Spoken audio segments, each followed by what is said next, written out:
Banks play a central role in the financial lives of Americans, offering essential products and services like checking accounts, savings accounts, loans, and credit cards. For many, banks represent security and convenience, but few people realize that financial institutions often use practices that favor their profits, sometimes at the expense of their customers. These practices, which are not always transparent, include hidden fees, unfavorable interest rates, policies that encourage debt, and the promotion of low-yield products for clients. In this analysis, we will uncover 10 common practices that banks prefer you don't know about, exploring in detail how these strategies work, why they're profitable for banks, and how they can negatively impact personal finances. Understanding these practices is an important step for consumers to make more informed financial choices, minimizing costs and maximizing the value of their money. 1. Low interest rates on savings accounts don't keep up with inflation. When most people put their money into a traditional savings account, they often believe they are making a financially safe choice that will grow their funds over time. However, what banks don't emphasize is that the interest rates on these accounts are usually so low, often between 0.01% and 0.5% per year, that they fail to keep up with inflation, which averages around 2 to 3% annually in the US. This discrepancy means that the real value or purchasing power of your money is decreasing each year, even though the nominal balance in the account is slightly increasing. For example, if you deposit $10,000 into a savings account with an annual interest rate of 0.5%, after a year, your balance will increase to $10,050. But if inflation that year is 3%, the value of that $10,050 would be equivalent to about $9,700 in purchasing power from the year before. In other words, while your balance appears to be growing, your money is actually losing value relative to the cost of goods and services. Over time, this can result in significant erosion of wealth. Banks profit from this setup by taking the funds from low-interest savings accounts and using them for loans to other customers at much higher interest rates. For example, banks may charge 4 to 5% on mortgages and over 20% on credit card debt. This difference, known as the spread, is a major source of profit for banks. They pay almost nothing to savings account holders while making substantial returns on loans and credit products, maximizing their earnings. By not actively disclosing the real impact of inflation on savings, banks avoid discouraging customers from keeping their funds in these accounts, ensuring a steady pool of capital that they can use for more profitable activities. 2. The importance of credit history for interest rates. In the US, a person's credit history plays a critical role in determining the interest rates they'll pay for financial products like personal loans, credit cards, and mortgages. This is because lenders view credit history as an indicator of financial responsibility. A good or excellent credit score usually suggests that the individual is more likely to repay debts on time, and as a result, they may qualify for lower interest rates. However, many banks don't actively educate their customers about how credit scores impact interest rates or suggest ways for customers to improve their credit. This is partly because banks profit more from customers who have fair or average credit scores. These customers often end up paying significantly higher interest rates, which increases the bank's revenue over the life of a loan or credit card. For example, a person with a fair credit score may pay a 25% annual percentage rate, APR, on a credit card, while someone with an excellent score might pay only 15% for the same product. This 10% difference translates to substantial extra interest paid by the borrower over time. Additionally, banks rarely encourage existing borrowers to renegotiate or refinance their loans if their credit scores improve. Many customers don't realize that with a better credit score, they could secure a lower interest rate either by renegotiating with their current bank or by refinancing with a different lender. Banks prefer not to highlight these options because it could lead to a loss of profit from higher interest rates or the potential risk of losing customers to competitors. 3.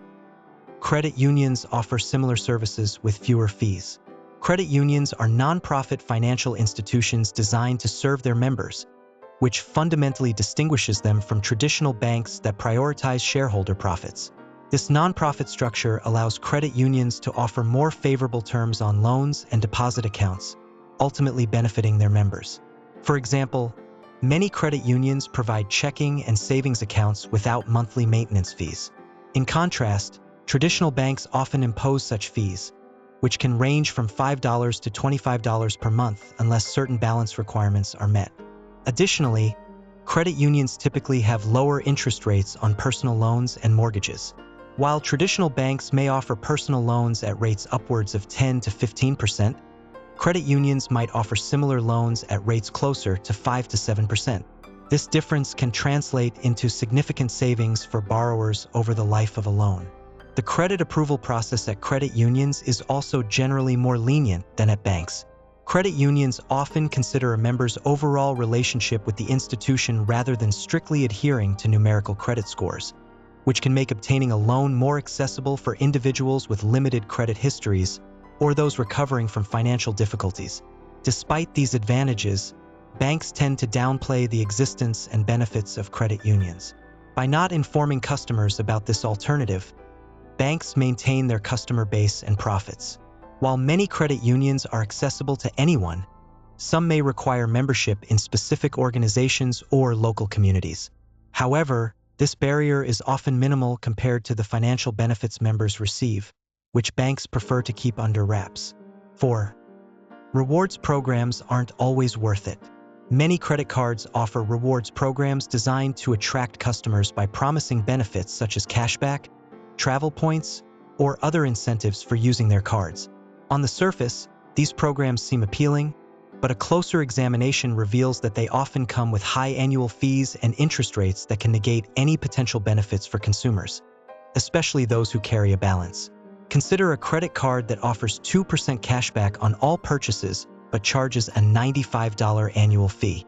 If a cardholder spends $5,000 annually, they would earn $100 in cashback rewards. However, after subtracting the $95 annual fee, the net benefit is only $5. For consumers who also carry a balance on their card, the situation worsens. With average credit card interest rates hovering around 20% or higher, the cost of carrying a balance can easily exceed the rewards earned.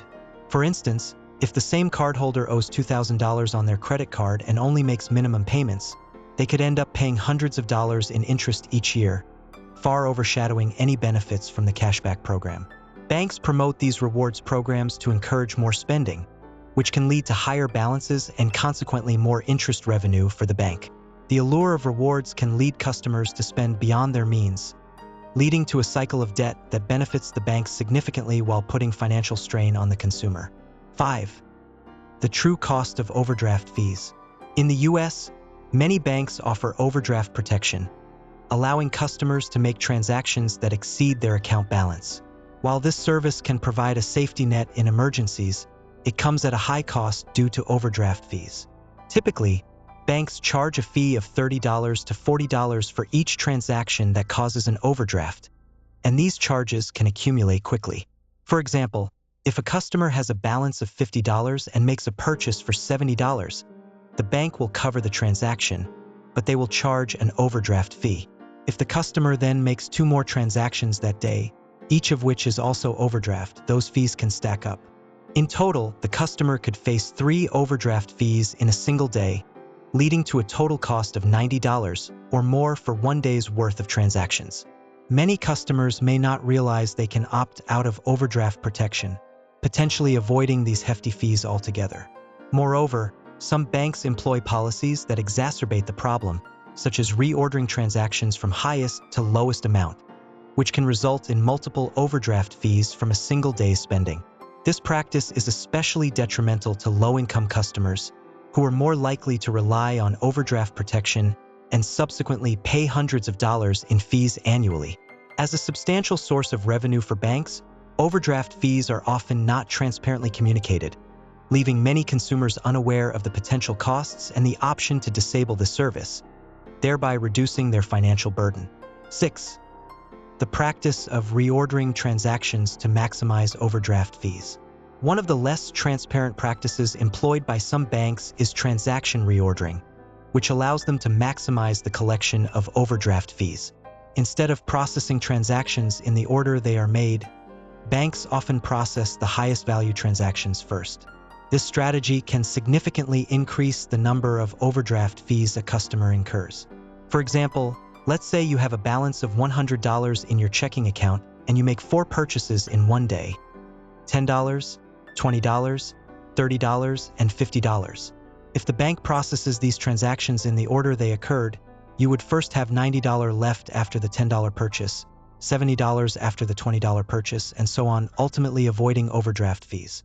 However, if the bank chooses to process the $50 transaction first, it pushes your account into a negative balance of -$50 immediately after that transaction. Each subsequent purchase, $30, $20, and $10, will then trigger an additional overdraft fee, potentially totaling several charges. Instead of just incurring a single overdraft fee of around $35, in this scenario, the customer could end up paying multiple overdraft fees, which can quickly accumulate to over $100. This practice is particularly harmful to individuals with limited financial resources, as it preys on those who may already be struggling to maintain a positive balance. By implementing transaction reordering, banks significantly boost their overdraft fee revenue, often without clear communication to the customer regarding how transactions are processed. 7. The difficulty of escaping credit card debt. Credit cards are marketed as convenient financial tools that offer flexibility in spending and the ability to manage cash flow. One of the most appealing features of credit cards is the option to make minimum monthly payments, which banks heavily promote as a manageable way to handle debt. However, this seemingly helpful feature can trap consumers in a long-term cycle of debt that is notoriously difficult to escape. Understanding minimum payments. The minimum payment on a credit card is typically calculated as a small percentage of the total outstanding balance, commonly around 1% to 3%. For example, if you have a balance of $1,000 with a 20% annual interest rate, and your card issuer sets the minimum payment at 2%, you would owe $20 each month. While this may seem like a manageable amount, it only allows you to pay off a small fraction of your debt. Impact of high interest rates. Credit card interest rates are often exorbitantly high, frequently exceeding 20% per year. This means that with each minimum payment, a significant portion goes toward interest rather than reducing the principal balance. In our example, if you continue to pay only the minimum, it could take years, often 5 to 10 years or more, to pay off the debt completely. During this time, the total interest accrued can far exceed the original amount borrowed. It is not uncommon for consumers to end up paying more in interest than the principal, effectively doubling the total cost of the purchases made on the card. The financial strain of prolonged debt. As consumers find themselves in this cycle of making only minimum payments, they may also find themselves incurring additional charges on their credit cards, whether through new purchases or annual fees. This can further delay the repayment of the existing balance, perpetuating a cycle of debt. The psychological impact of credit card debt can also be significant. The constant pressure of looming balances can lead to stress and anxiety, making it difficult for individuals to focus on other financial goals or even consider alternative methods of debt management. Bank profitability from debt cycles. Banks and credit card issuers benefit immensely from this debt structure. The model is designed to generate consistent and substantial revenue from interest payments. While consumers may view minimum payments as a safety net, banks see them as a way to lock customers into a long-term commitment that maximizes their profit margins. Credit card companies often employ marketing tactics that encourage users to spend more, such as rewards programs and promotional offers, which can further exacerbate the debt cycle. Challenges to regaining financial stability. Once trapped in credit card debt, regaining financial stability can become a daunting challenge. Many consumers may not fully grasp the long-term implications of making minimum payments or feel overwhelmed by the total amount owed. Additionally, the lack of financial literacy and awareness about the real costs of credit card debt can lead to poor decision-making and further entrenchment in debt.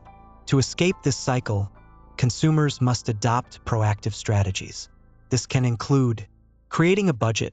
Developing a comprehensive budget can help individuals identify areas where they can cut back on spending and allocate more funds toward debt repayment. Increasing monthly payments. Whenever possible, consumers should aim to pay more than the minimum payment. Paying even a little extra can significantly reduce the overall interest paid and shorten the repayment timeline. Exploring debt management options. Individuals struggling with credit card debt may benefit from seeking help through credit counseling services or exploring options such as debt consolidation or balance transfers to lower interest rates. Improving financial literacy. Educating oneself about interest rates, repayment strategies, and personal finance can empower consumers to make better financial choices and avoid falling back into debt. Ultimately, the allure of credit cards and the convenience of minimum payments come with significant pitfalls. By understanding the challenges associated with credit card debt and actively seeking solutions, consumers can work toward breaking free from the cycle of debt and achieving long-term financial health. 8. The high hidden fees of personal loans. Personal loans can appear to be straightforward financial products, but many contain hidden fees that banks prefer to keep under wraps. Common fees associated with personal loans include origination fees, processing fees, and prepayment penalties. These fees can significantly increase the overall cost of the loan, making it much more expensive than initially expected. For example, consider a $10,000 personal loan with a 5% origination fee. This means you would pay $500 upfront just to secure the loan, reducing the actual funds received to $9,500. Additionally, if you decide to pay off the loan early, perhaps because your financial situation has improved, you may encounter a prepayment penalty. This fee is designed to ensure that the bank still collects a certain amount of interest even if the loan is paid off ahead of schedule. Such penalties can vary widely but could be equivalent to several months' worth of interest payments, further inflating the total cost of borrowing. Because these fees are often not clearly disclosed at the outset, many borrowers may only become aware of them after they've committed to the loan. This lack of transparency can lead to frustration and financial strain, as the borrower might have anticipated a more manageable repayment schedule based solely on the advertised interest rates and monthly payments. Ultimately, banks profit from these hidden fees, which can make personal loans far more expensive than consumers initially realize. 9. The ease of negotiating fees and charges. Many consumers are unaware that a wide range of bank fees can often be negotiated. Fees such as account maintenance charges, overdraft fees, credit card annual fees, and even personal loan fees are frequently negotiable. However, banks typically do not advertise this possibility, allowing them to collect these fees without challenge. For instance, if a customer calls their bank and requests a waiver of a maintenance fee or overdraft charge, they may be surprised to find that the bank is willing to accommodate their request. In many cases, simply expressing dissatisfaction or threatening to close the account can lead to fee reductions or even complete waivers. Customers who have a good banking history, such as maintaining a high balance or having a long-standing relationship with the bank, may have even better success in negotiating fees. Unfortunately, the lack of transparency in this process means that many consumers continue to pay fees that could be avoided. This dynamic underscores the importance of being proactive and informed about one's banking options. By taking the initiative to inquire about fee reductions, customers can potentially save significant amounts of money over time, but they must first overcome the common misconception that these fees are non-negotiable. 10. The impact of high-risk investments on your money. When customers deposit money into their checking or savings accounts, they often assume that their funds are being held safely and conservatively. However, banks utilize these deposits not just to provide liquidity for withdrawals but also to fund loans and make various investments, some of which can be high risk in nature. While customer deposits in the U.S. are insured by the FDIC, Federal Deposit Insurance Corporation, up to $250,000. This insurance does not shield depositors from the potential repercussions of the bank's investment choices. Risky investment strategies. Banks may engage in high-risk investments to maximize their profits, often opting for securities that can yield higher returns. This can include investing in subprime mortgages, high-yield bonds, or speculative trading in volatile markets. The consequences of such strategies can be severe, as was starkly illustrated during the 2008 financial crisis. Many large banks had heavily invested in risky mortgage-backed securities, which plummeted in value when the housing market collapsed. This not only put the banks at risk of insolvency, but also triggered a broader financial crisis that resulted in massive job losses, foreclosures, and economic instability across the country. Impact on depositors. While the FDIC provides a safety net for depositors by insuring their funds up to a specified limit, this does not prevent the systemic risks that can arise from a banking crisis. If a bank becomes financially unstable, It may limit access to funds or even go bankrupt, leading to a situation where customers are unable to withdraw their money until the institution is stabilized or restructured. Moreover, even if depositors are protected, the economic fallout can lead to job losses, reduced consumer spending, and a general downturn in the economy, affecting everyone, even those who have done everything right with their finances. Lack of transparency. Banks often do not provide detailed information about how customer deposits are being utilized or the level of risk associated with their investment strategies. This lack of transparency can lead to a false sense of security among consumers, who may not realize the potential dangers lurking behind the scenes. If customers understood that their deposits could be supporting high-risk ventures, they might think twice about where to bank or how much to keep in traditional accounts. Consumer awareness and financial literacy. The reality is that banks have little incentive to educate consumers about these practices because such knowledge might lead customers to question their banking choices or seek alternative institutions with more conservative investment practices. Empowering customers with this understanding can help them make more informed decisions about where to place their money, whether that means seeking credit unions, online banks with better interest rates, or alternative investment vehicles that align more closely with their risk tolerance.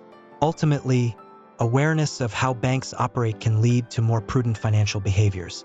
Customers can choose to engage with institutions that prioritize transparency, risk management, and lower fees, or they can diversify their investments into vehicles that offer clearer terms and lower risks. By taking control of their financial choices, consumers can better protect themselves against the potentially adverse effects of high-risk banking practices.